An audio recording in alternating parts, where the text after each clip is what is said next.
Tiene la palabra el senador Espina.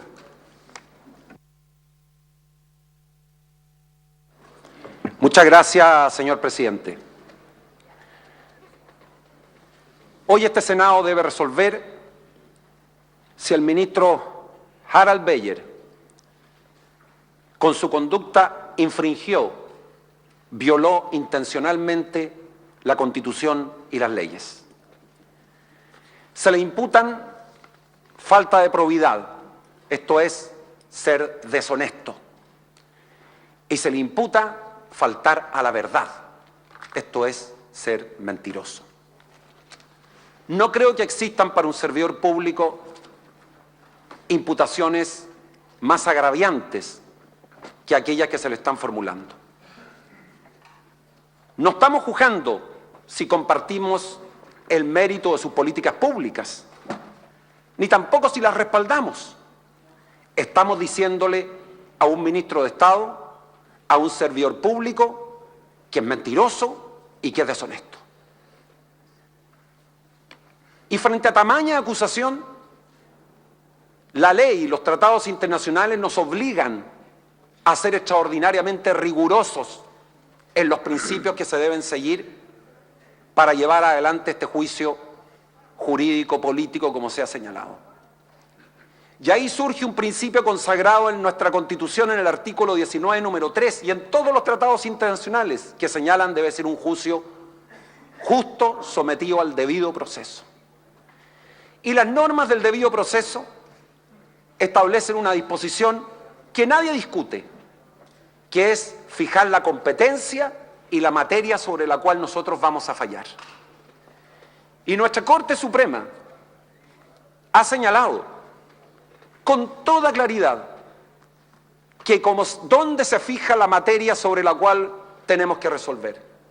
Y ello es en el petitorio, en las peticiones que formulan los acusadores y en los argumentos que se esgrimen en la defensa. Ahí está respecto a los cuales nosotros tenemos que pronunciarnos. Y ocurre, señor presidente, que el petitorio de la acusación pretende destituir al ministro de Educación, Harald Beyer, por no cumplir con las atribuciones del ministro del Interior. Y por lo tanto, infringe y viola gravemente la Constitución y las leyes, porque eso es lo que hoy día se le está imputando. El argumento, señor presidente, que no se haya invocado en la Cámara de Diputados no acepta análisis jurídico alguno.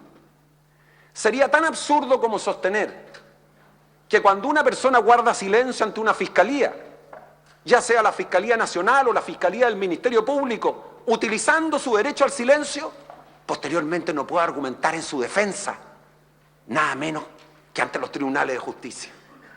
¿Qué diría este Senado si alguien quisiera defenderse diciendo que lo están acusando por una conducta que jamás pudo cumplir y nosotros lo obligáramos a guardar silencio, cuando puede esgrimir esa defensa ante el tribunal, y en este caso el único tribunal que sentencia, porque no hay segunda instancia, que es el Senado de la República?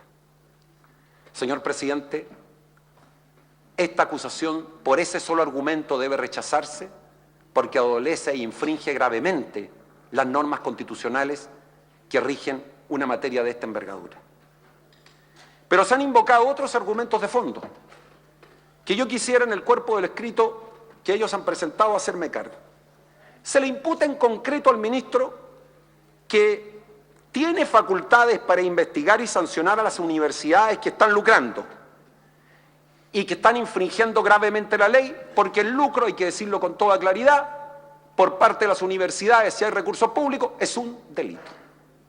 Y aquí no hay doble estándar. También se señala que el ministro no utilizó estas facultades y que para hacerlos faltó y mintió. Señor presidente, yo quiero señalarle que 7 ministros de Estado de la concertación, 7 ministros de Estado, sostienen que el ministro Beyer no tiene facultades. 7 ministros de Estado. Mariana Elwin, exministra de Ricardo Lagos, tengo la convicción derivada de mi experiencia personal que en el Ministerio de que la institucionalidad entrega escasas facultades para fiscalizar a las universidades, luego de que éstas adquieren su autonomía. Mónica Jiménez, ministra de Educación de Michelle Bachelet, tanto el ministro Bayer como los anteriores, nunca tuvimos herramientas suficientes para resolver el tema del lucro. Sergio Vitar, ministro del Gobierno de Ricardo Lagos, me percaté de que algunos planteles habían crecido mucho en matrícula y no había cómo fiscalizar. Sergio Molina, exministro de Educación, en igual sentido. Pero he guardado especialmente la declaración de don Fernando Montes, prestigioso rector de la Universidad Alberto Hurtado. Y él dice: tengo la impresión de que no tiene todas las herramientas. Todos estamos convencidos de que había violación de la ley. El ministro nos ha pedido los balances. Esta violación se hace desde hace años. Balances que se han publicado, pero no tiene poder para ver las cuentas o analizar cómo se elabora ese balance. En Chile se pueden hacer muchas trampas y no están las herramientas ni una razonable escala de sanciones. Tengo 5 más, señor presidente. Cuando se vota en conciencia, aquí está la opinión, no de nuestro lado, de los ministros y autoridades que los apoyaron a ustedes en sus gobiernos. No solo concluyo que el ministro no tiene las facultades, como lo dicen los propios ministros de los gobiernos anteriores, sino que además las pocas y escasas que tiene las ejerció contra viento y marea. Este ministro, en enero del 2012, solicitó información amplia y completa a 174 instituciones de educación superior, como nunca se había hecho en Chile, en virtud de la glosa establecida en la ley de presupuesto. 17 no cumplieron, les aplicó la máxima sanción que dispone la legislación vigente, que es la multa. Analizó la información y detectó 346 operaciones de empresas relacionadas y le solicitó nuevamente a 53 universidades que le expliquen cómo son esas operaciones. ¿Eso no es tener una actitud proactiva? Respecto de la facultad de pedir la información, debo señalar que fue este ministro el que dictó el reglamento que permite cumplir esa facultad de fiscalización que debió dictarse en 2006 y no se hizo. Y fue el ministro Bayer el que, cuando asume este gobierno, en esa época el ministro Lavín, se da cuenta que no existe el reglamento. Y es este ministro el que dicta un reglamento que durante 4 años nadie estuvo dispuesto a dictar para poder sacar información. Y luego el artículo 64 de la LEGE. Este es el único ministro en Chile que ha dispuesto el cierre de una universidad y la cancelación de su personalidad jurídica. ¿Saben cuándo? Apenas 8 meses después que el exdiputado y rector Raúl Urrutia le presenta denuncias que él manda investigar, que las sigue adelante y finalmente logra cancelar la personería jurídica de esa universidad. ¿Saben cuándo se iniciaron los primeros antecedentes, se conocieron de la Universidad del Mar? Hace 8 años. Y todos en silencio, en silencio. Y el ministro toma la sartén por el mango, recibe la denuncia, pide información, instruye investigación y la cancela. Y afronta con coraje y valentía lo que significa saber que miles de estudiantes, cosa que todos lo hemos visto, le afecta, no han podido finalmente, muchos de ellos, regularizar como todos quisiéramos su situación. Pero no solo el ministro se contenta con utilizar los instrumentos legales de que dispone, toma iniciativas legales e impulsa la Superintendencia de Educación, que es el instrumento reconocido por los propios senadores, que más herramientas ha entregado en la historia de Chile, en la historia republicana de nuestro país, para que se fiscalice, para que no haya publicidad engañosa, para que se entreguen las cuentas, para que se sepa qué ocurre con las empresas relacionadas, con las sociedades espejos, y deja abierta al debate legislativo que las sociedades espejos no puedan existir. Pero no solo se contenta con sacar y tratar de sacar adelante un proyecto que lleva 1 año en el Senado, sino que además dice, vamos a la calidad, y da el segundo paso e interviene un sistema corrupto que se había aplicado en Chile sobre los mecanismos de acreditación de las universidades y de las carreras. Es decir, el ministro no solo no ha sido negligente, ha sido un ministro activo. atractivo que contra viento y marea y un sistema lleno de burocracias e insuficiencias ha salido adelante impulsando iniciativas que le han permitido las herramientas jurídicas de las cuales él dispone. Se ha dicho, señor presidente, que el ministro habría infringido la ley porque no puso en conocimiento de los tribunales la denuncia que le imputaba a don Eugenio Díaz actos de corrupción. Quiero decirle, señor presidente, que la Contraloría General de la República tomó razón de ese contrato y no lo mandó a los tribunales. No lo mandó a los tribunales y tomó razón. ¿Y por qué? Porque el contrato da cuenta de que existe una relación entre él y la Universidad del Mar, pero falta la consumación de otro hecho, que si él se inhabilitó cuando pertenecía a la comisión acreditadora, para los efectos de ver si el hecho de tener un contrato, él lo utilizaba como una fórmula y una manera de obtener recursos indebidos a través de la Comisión de Delitos de Corrupción. Nadie puede destituir un ministro por recibir una denuncia, pedir que se investigue, pedir el cierre de una universidad, que además hay un proceso penal que se lleva adelante en los tribunales y se le pretende imputar que él, por ese hecho de haber querido investigar cuando la Contraloría no denuncia, entonces el ministro va a ser destituido por no cumplir con sus deberes. Señor presidente, es un exceso inaceptable.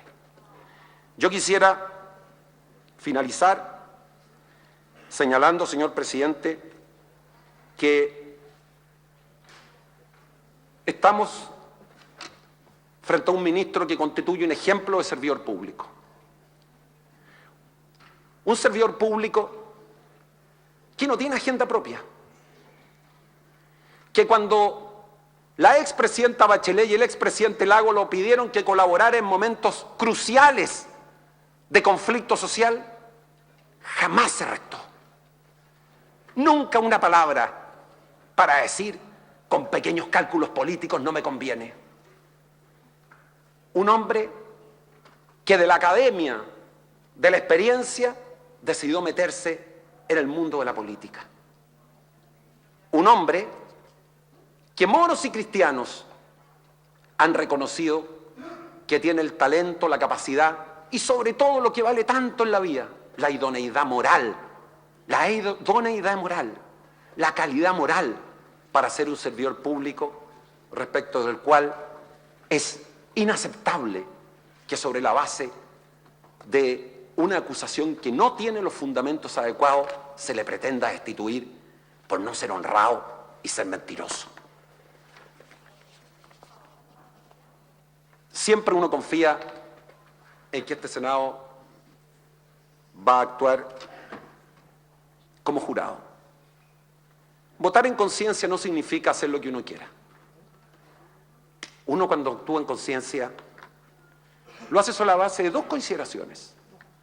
La primera, la aplicación de las normas y leyes vigentes, porque esa es la diferencia entre las dictaduras y las democracias.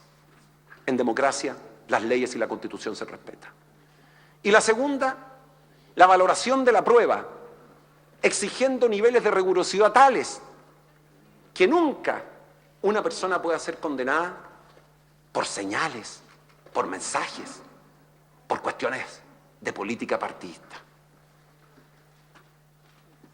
El Senado está frente a una disyuntiva quizás de las más importantes en su historia política.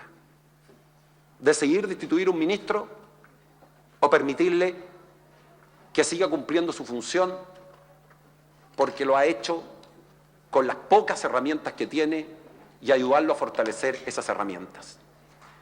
En el ingreso a los tribunales de justicia no dice tribunales de derecho, dice tribunales de justicia. Y yo espero que este Senado hoy día, para evitarnos un negro recuerdo de una decisión que a mi juicio no deberíamos tomar, definitivamente absuelva al ministro de los cargos porque no tienen fundamento. Muchas gracias, señor presidente. Muchas gracias, señor senador.